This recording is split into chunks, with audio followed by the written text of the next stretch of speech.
Кочани останува без капитални инвестиции. Блискоста на Николче Илиев со високи функционери на СДСМ не е тајна. Напротив, градоначалникот во јавноста секаде се труди тоа да го потенцира. Досегашното искуство покажа дека и промовирањето на личните бизниси на Николче Илиев се пропратени со елитата од СДСМ.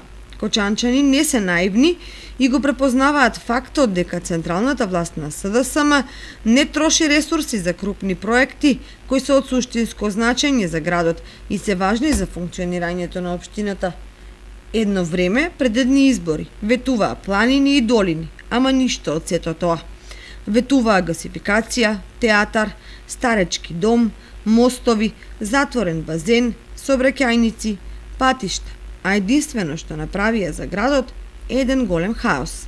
Ветуваа чиста вода и чист воздух, плаќаа паркобрани, а всушност само сеја ветер и магла. И сега градоначалник. Каде е ветерната гасификација, која беше лајт мотив во кампањата во 2017 година? Што се случи со изградбата на браната Речани? Каде во Кочани има странска инвестиција, налик на амфенол и ентура, а да се донесени од вас? Како го решивте проблемот со старите лица во Кочани? Или почнувате со изградба на вториот старечки дом? За жал, вистината покажа сосема друга слика на градот и голема некадарност на локалната власт.